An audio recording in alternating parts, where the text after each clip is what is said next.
What is up, YouTube? It's your boy Tebow Pro. As you guys know, YCS Toronto has just ended, and I'm going to be bringing you guys kind of my thoughts on the meta. A great tournament all around. We saw quite a few more Dragon Ruler decks than maybe a lot of us intended or thought would happen. We saw some decks that have done a lot that we thought would do a lot, with Mermails and Infernities and Dragoonity making a strong showing.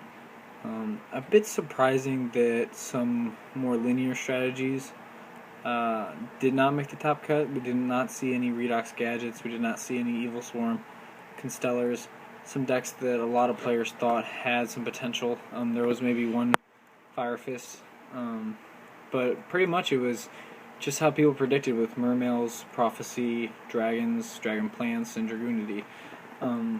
And so now the question becomes, what do we take away from YCS Toronto? Well, Dragons are still alive, and that's very true. And we saw that from this weekend. But I think that maybe the biggest shock of all is that Blackwings are competitive.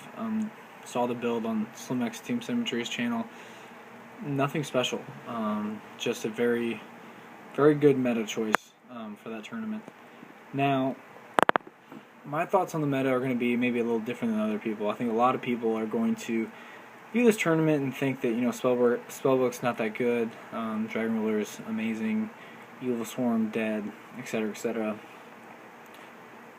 My problem with that is before there was no meta, and so Dragon Rulers could survive in a meta-less format where we don't know what to expect from a main deck perspective, a side deck perspective, or an archetype perspective. Now that we've seen these things, I think it's only downhill from here for Dragons. I think that more people will play them, and because of that fact, because of the net deckers out there, because of all the people who have had their Dragons just kind of sitting on the shelves, I think it bodes well for the meta that Dragons topped, because I think Evil Swarms got a lot better after today, maybe not during the tournament, but they're going to become more of a relevant deck. I think Spellbooks will become more of a relevant deck.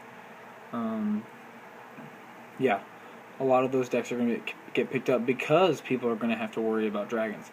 Now, some decks that inherently got hurt today, Mermails, and I hate to say that, and Dragoonities as well, because at the beginning of this format, a lot of people were thinking there's going to be a lot of traps, not a lot of hand traps, but more of a back row format.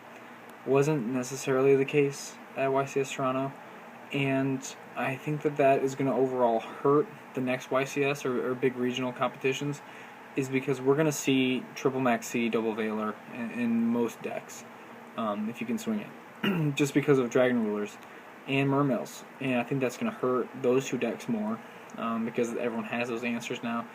And the real loser in all this is Dragoonity. They had a chance to win today. Patrick Hoban playing a very interesting build with Cards of Consonance and Reckless Greeds and Upstarts and 7-star Swords and just speed out the wazoo.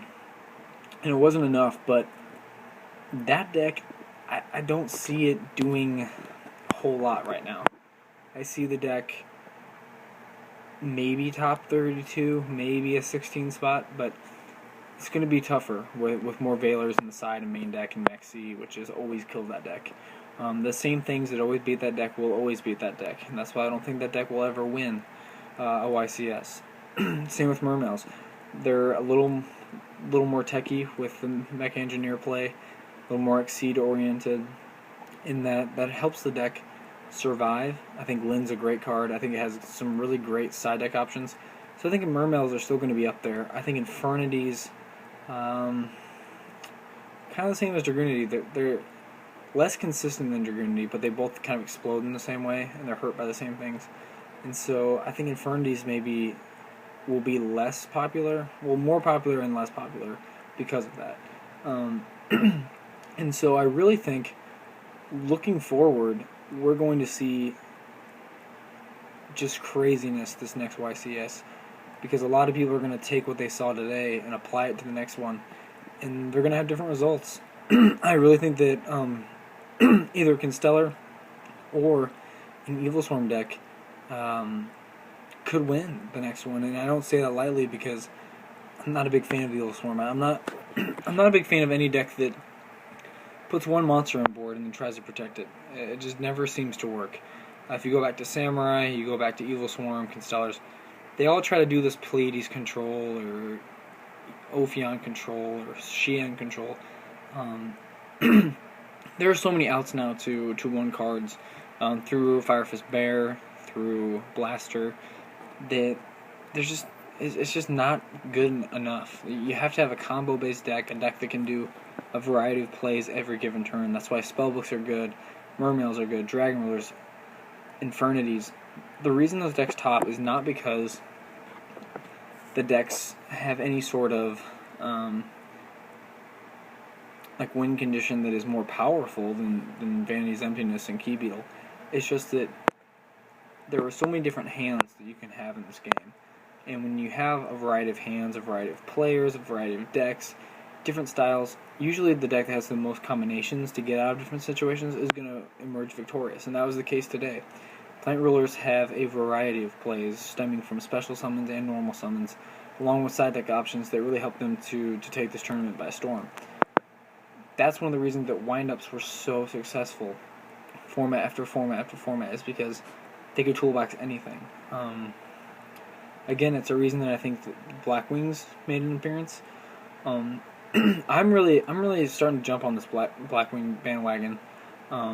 They kind of play like Evil Swarms in the sense that they can do some of the same end result plays. They don't have Ophion, but they have Armor Master, they have Key Beetle, and they just have a lot of inherent advantages in the meta right now because they can pierce the Scapegoat tokens, they can run over Lind, they can do Exceed plays, Synchro plays, just a lot of great plays.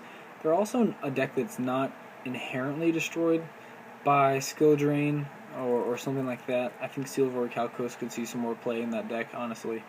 But Vanity's Emptiness is great. I think some other decks to look forward to are Bujins. They started off 5-0 and then just kind of fell out. But I really think they're a deck that could pick up some steam here. A lot of the decks that were kind of techy are going to have a better shot now that the meta is formulated. Now that you can know what traps are going to be good, what hand traps will be good, spells are optimal. And so we're going to see a pretty interesting format shaking out. I still don't think anyone can really say that one deck is better than the other. I think Dragon Rulers are maybe the best deck in the sense that they have the most plays right now. And they just have huge beaters. And Skill Drain is just so good.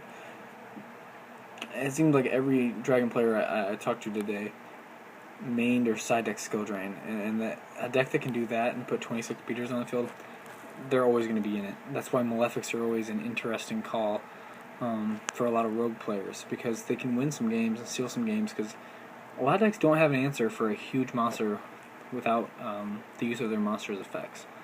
So that's all I had to say for this discussion video. Just wanted to get your guys' thoughts, opinions, suggestions on what you think this new meta is going to look like. A special shout out to Christopher LeBlanc. Been testing with him, and his Girgia Karakuri actually top 32. Thought that was really impressive. And so I might break that out of my binder and start playing that and see what's going on there. But yeah, I just think that a deck that's going to have a variety of plays, a deck that can play passive for a turn, aggressive for a turn if they need be, is going to do really well this format. You have to be able to adapt, especially in a bigger format, meaning that there's not just 2 decks that are good. There's so many decks, and you have to be able to play both strategies, whether it's conservative or aggressive. In decks that are kind of all or nothing, can't really make it in this meta, honestly, because you're going to play such a variety of decks. So yeah, let me know your guys' thoughts, opinions. What you think's the best deck? What decks you think should have been the best deck this weekend? I really thought Prophecy was going to win, just because Prophecy is so good and consistent, and there's really no side deck against it. But it seems to me that a lot of Mermail players just OTK'd right through them. So yeah, let me know your thoughts. Let me know your opinions. As always, comment, like, rate, subscribe to our channel, Yu-Gi-Oh! Underground. This week we're going to have a lot of new material stemming from some new deck profiles after this format. And so we just wish you all the best. And thanks again for your support over the years. We've really come to appreciate you guys, and we hope that you guys know that we appreciate you, for sure. Continue to subscribe to us, tell your friends about us, link to us, anything you can to get the word out. We appreciate it. Take care, YouTube. Peace out.